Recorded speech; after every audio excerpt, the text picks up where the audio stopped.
मध्य प्रदेश में कांग्रेस के द्वारा किसानों के साथ मिलकर आज सोयाबीन की फसल को लेकर जंगी प्रदर्शन किया गया।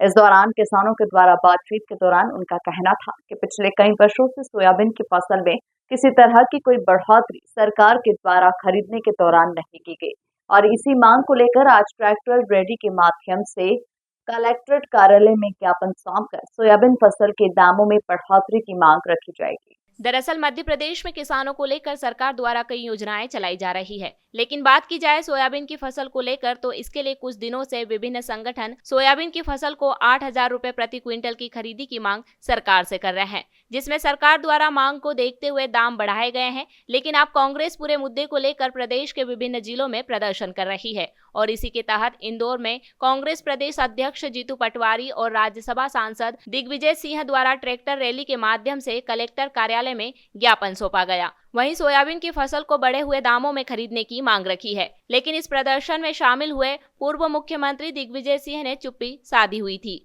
वहीं जीतू पटवारी ट्रैक्टर पर बैठकर किसानों का नेतृत्व करते हुए नजर आए। काफी तानाशाही चल रही है, आप लोग भी देख रहे हैं।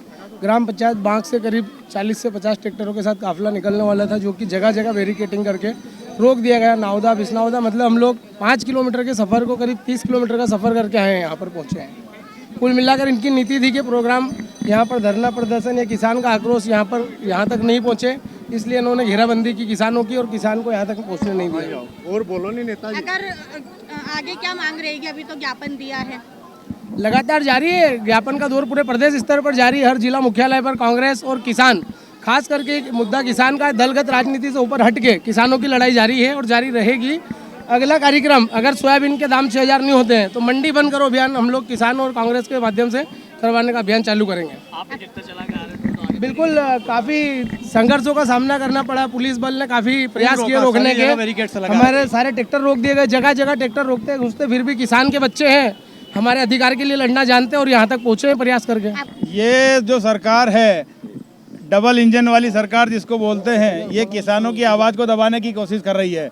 जिस तरीके से किसान अपनी मांग रखने के लिए कलेक्टर में अपने ज्ञापन देने शांतिपूर्ण तरीके से आ रहे थे, मगर किस तरीके से नादरशाही के तहत भारतीय जनता पार्टी ने पुलिस को आगे करके, पूरे प्रशासन को आगे करके पूरे ट्रैक्टर और किसानों को रोकने की कोशिश की। मैं समझता हूं उसके बाद भी जिस तरीके से किसान इस इंदौर जिले में उमड़ा है, देखने लायक है और किसान अपनी मांग पर अडिग है। लगातार जब तक किसानों की मांग पूरी नहीं होगी, जब तक ये आंदोलन जारी रहेगा और सरकार की नींद समय समय पे हम खोलते रहेंगे।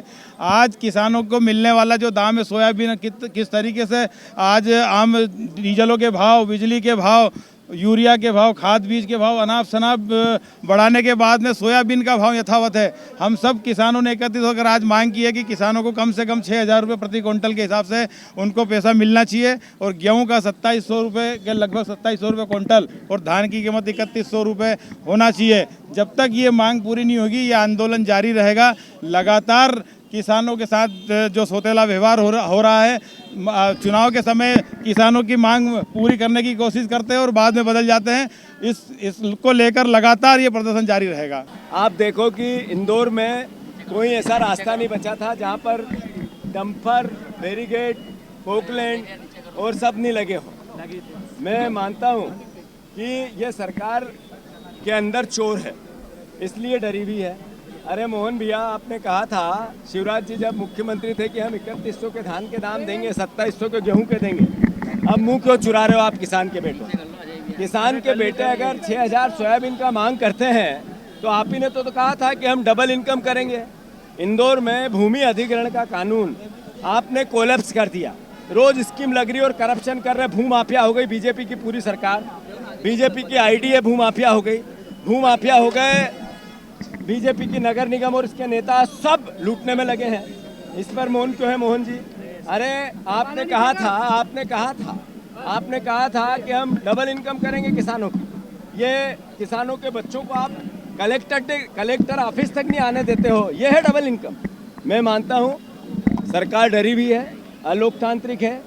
आज पूरे मध्य प्रदेश में जिस तरीके से किसानों ने हल्ला बोला है, इस सरकार को एहसास हो गया होगा कि अगर आप किसानों के 3,000 रुपया कुंटल के भाव नहीं दोगे, 6,000 रुपया सोयाबीन के नहीं दोगे, आप 2,700 गेहूं के नहीं दोगे, तो अगली बार किसान के बेटे मंडियां बंद कराएंगे। फिर उसके बाद लाखों की तादाद में विधानसभा के अंदर घुसेंगे। मोहन भैया जागो, आपके खिलाफ षड्यंत्र हो रहा है और आप ही की पार्टी के नेता कर रहे हैं।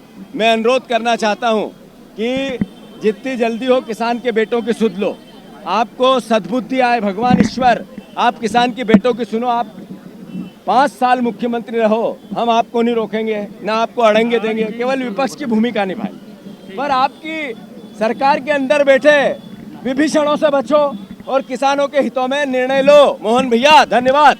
देखिए, निश्चित रूप से जो जितनी भी इस प्रकार की किसान रैलियाँ जो भी शहरों में हो रही हैं, वहाँ पर जो ट्रैक्टर्स हैं उनको शहर की बाहरी सीमा तक ही अलाउ किया जा रहा है, क्योंकि अगर वो शहर के अंदर आ गए तो निश्चित रूप से बहुत बड़ा ट्रैफिक के उसके चोकिंग का वो करेंगे, काम करेंगे।